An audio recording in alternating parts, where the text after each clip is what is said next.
오늘 146편부터 이제 마지막 150편까지는 할렐루야 시편입니다. 오늘 시작을 보니까 할렐루야 이렇게 시작이 되죠. 그리고 또 마지막 10절에도 보니까 할렐루야 이렇게 마쳤습니다. 이 할렐루야 시편이라고 한 이유는 오늘 처음과 마지막이 할렐루야라고 기록되어 있기 때문에도 그렇지만 원래 이 할렐루야 시편이라고 하는 이유가 따로 있습니다. 다른 시편들을 보면 이제 앞에 나왔던 우리가 시편을 쭉 이렇게 보면 대부분 자신의 어떤 상황 또는 고통들을 호소하거나 또 하나님께 구원을 간구하는 그런 내용들이 이제 시편의 내용인데 이 할렐루야 시편은 읽어보면요, 천천히 읽어보면 오로지 순수하게 찬양만 합니다. 그래서 할렐루야 시편이다 이렇게 이제 이야기를 합니다.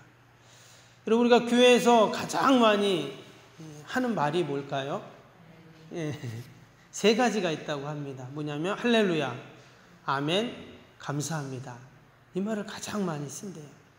그래서 저는 생각하기에 우리가 교회에서만 할렐루야, 아멘, 감사합니다가 아니라 우리가 세상에서도 만나는 자들과 또 내가 처한 곳에서 늘 할렐루야 또 아멘 감사합니다 이야기할 수 있기를 바랍니다. 이 할렐루야라는 뜻은요, 뭐 우리가 다 알고 있지만 하나님을 찬양하라 이런 뜻이잖아요. 근데 이 할렐루야는 원래 두 가지의 단어가 합성된 그런 단어입니다. 그래서 할렐루라는 단어와 야라는 단어가 이제 합쳐진 건데, 할렐루는 원래 힐렐이라는 동사의 명령형입니다. 힐렐은 찬양하다 이제 이런 뜻이죠. 그리고 야는 야훼, 여호와의 이제 축약형으로 야라고 해서 하나님 또 야훼, 여호와를 찬양하라 이제 이런 뜻이 됩니다. 근데 원래 이 힐렐이라는 단어의 원뜻이 뭐냐면요, 미친 듯이 소리 지르다, 환호하다 이런 뜻이거든요. 그러니까 이제 할렐루야 하면 하나님을 미친 듯이 소리 지르며 환호하다 이런 뜻이 되잖아요. 근데 거룩하신 하나님을 미친 듯이 소리 지른다, 좀 이거 거룩성하고 안 맞잖아요. 그래서 이제 하나님을 찬양하라 이렇게 이제 우리가 해석을 하게 됩니다. 그런데 원래 의미는 정말 하나님을 향해서 미친 듯이 환호하면서 또 그 하나님을 찬양하자라는 의미가 이 할렐루야라는 단어입니다. 그럼 왜 시편 기자는 이처럼 할렐루야 외치면서 또 미친 듯이 열렬히 하나님을 찬양하고 있을까요? 먼저 오늘 2절을 한번 보시면 2절에 나의 생전에 여호와를 찬양하며 나의 평생에 내 하나님을 찬송하리로다 있습니다. 그는 평생 하나님을 열렬히 마치 미친 듯이 찬양한다는 거예요. 여기서 평생이라는 단어는 내 생이 마칠 때까지 어떤 기간을 의미하기도 하지만 영어 성경에 보면 뭐라고 했냐면 while I have my being이라고 되어 있어요. 그 뜻이 뭐냐면 내가 존재하는 동안 이런 뜻이에요. 존재한다는 것은 순간순간을 의미하거든요. 그래서 내가 어쩔 때는 찬양하고 뭐 어쩔 때는 안 하고 이런 말이 아니라 늘 항상 내가 숨을 쉬고 존재하는 내 삶 속에서 늘 하나님을 그렇게 열렬히 찬양하겠다는 거예요. 여러분 이것이 시편 기자만의 고백이 아니라 우리 성도들의 고백이고 저와 여러분의 고백이 되어야 할 줄로 믿습니다. 다들 더위 때문에 또 장마 때문에 또 코로나 때문에 어때요? 사람들이 다 화가 나 있습니다. 다 짜증나 있고 염려와 근심과 걱정 가운데 있어요. 여러분 이럴 때일수록 믿음과 신앙의 진가가 나타나는 것이죠. 그래서 우리 성도들은 더욱더 위로하고 격려하고 축복하면서 우리가 할렐루야를 외쳐야 할 줄로 믿습니다. 그럴 때 믿지 않는 사람들이 야, 저 교회 다니는 사람들 왜 저래? 이게 아니라 정말 교회 다니는 사람, 신앙을 가진 사람은 다르구나. 이렇게 여러분 말할 줄로 믿습니다. 그래서 전도가 다른 것이 아닙니다. 여러분 내가 처한 곳에서 또 내가 세상을 향해서 늘 언제나 할렐루야를 외치는 것이 여러분 그게 바로 전도인 줄로 믿습니다. 왜 이처럼 시편 기자는 할렐루야를 외치면서 또 하나님을 찬양하는가? 오늘 5절을 보겠습니다. 야곱의 하나님을 자기의 도움으로 삼으며 여호와 자기 하나님에게 자기의 소망을 주는 자는 복이 있도다. 오직 하나님께서 나의 참 도움이 되시고 참 소망이 되시기 때문에 그는 이처럼 열렬히 하나님을 찬양하고 있습니다. 왜 하나님이 하나님께 도움을 구하고 하나님께 소망을 두는 자가 복이 있을까요? 이어지는 3절 4절에 보면 이렇게 나옵니다. 귀인들을 의지하지 말며 도우림이 없는 인생도 의지하지 말지니 그의 호흡이 끊어지면 흙으로 돌아가서 그날에 그의 생각이 소멸하리로다. 여기서 귀인들은 세상의 권력자들을 말하죠. 나에게 도움을 줄 만한 그런 사람들 또 그런 것들을 말합니다. 그런데 여러분 그런 도움이 어때요? 유한하지 않죠? 언젠가는 다 소멸되고 사라지는 때가 있다라는 것입니다. 그러나 반면에 6절 말씀해 보니까 천지와 바다와 그 중에 만물을 지으신 하나님께 소망을 둘 때 우리가 참 도움을 얻게 되고 여러분 그런 자가 진정 복된 자인 줄로 믿습니다.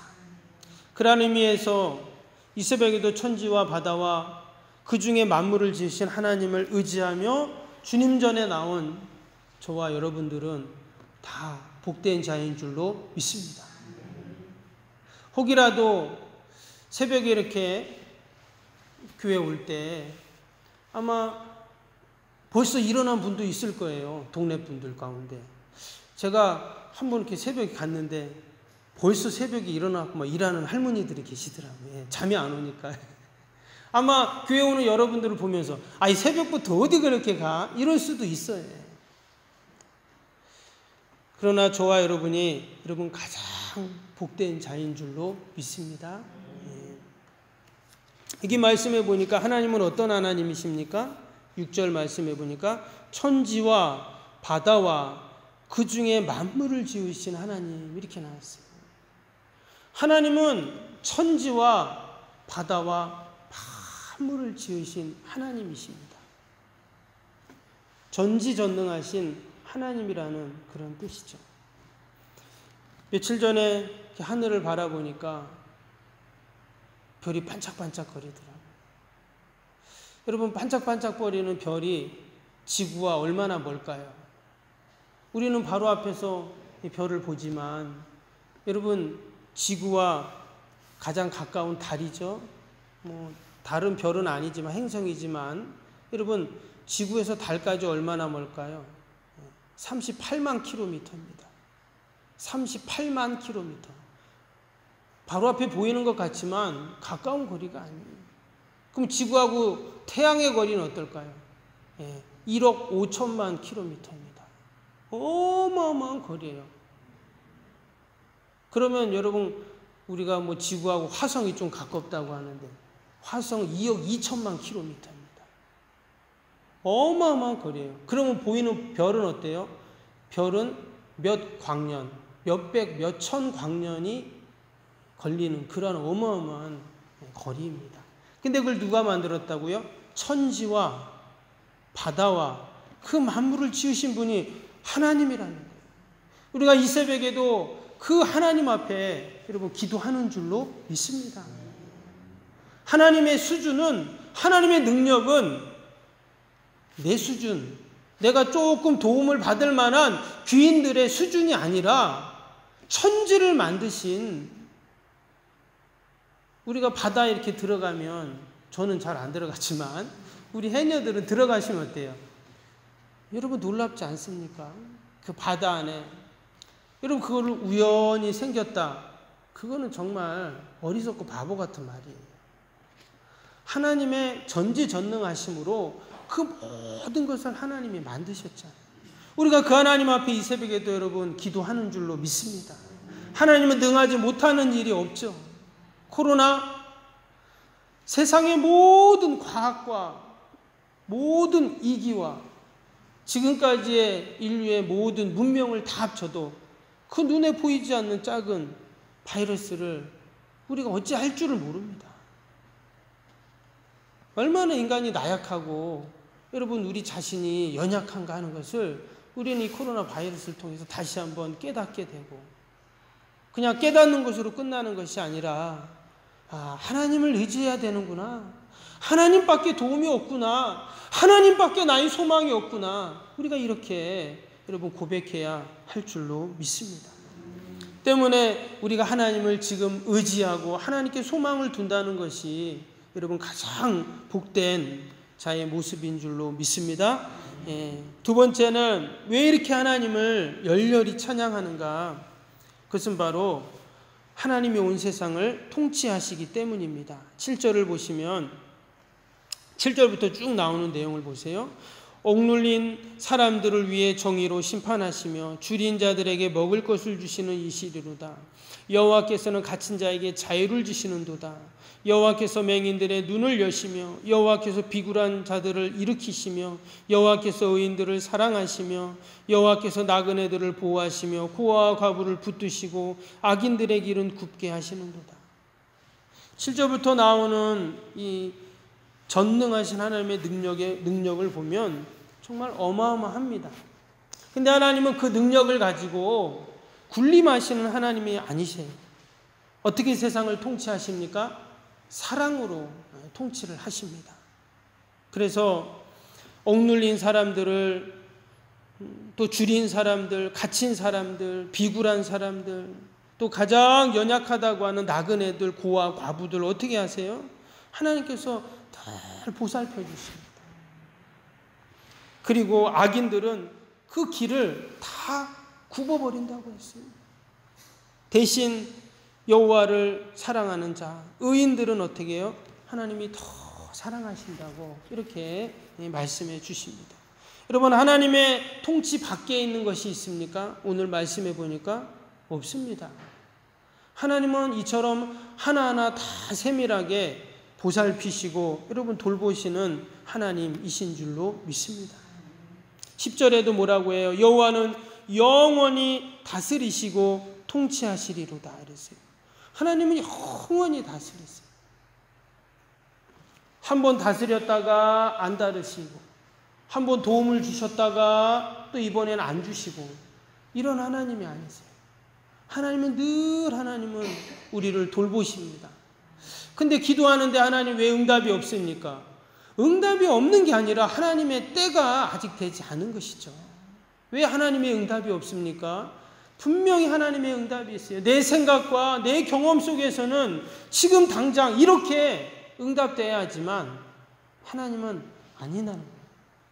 하나님의 때, 하나님의 방법으로 반드시 하나님은 여러분 응답해 주시는 줄로 믿습니다. 6절에 보니까 하나님은 영원히 진실함을 지키시며 이랬어요. 영원히 진실함을 지키세요. 여기서 진실이라는 말은 무슨 말이냐면 거짓이 없는 그런 모습이에요.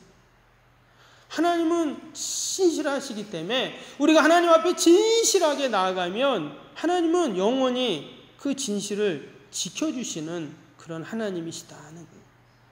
그래서 오늘 시편 기자는 내가 평생에 하나님을 열렬히 마치 미친 듯이 찬양하겠다는 거예요. 어제는 찬양했다가 오늘은 안 하는 게 아니라 늘 하나님 앞에 찬양하고 그 진실함을 지키시는 하나님 앞에 변함없이 나도 하나님 찬양하겠습니다. 이렇게 지금 고백을 합니다. 저와 여러분이 하나님 앞에서는 그날까지 영원히 진실함을 지키시는 그 하나님의 모습을 기억하면서 우리도 늘 그냥 입으로만 할렐루야가 아니라 그 할렐루야의 서두에 말씀드린 그 의미를 생각하면서 우리가 하나님을 찬양하는 저와 여러분이 되실 수 있기를 주님의 이름으로 축복합니다. 기도하겠습니다. 사랑과 은혜가 충만하신 하나님 아버지 감사합니다. 우리가 늘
온전한 하나님 향하여 이곳에서 바로 이 시간 하나님을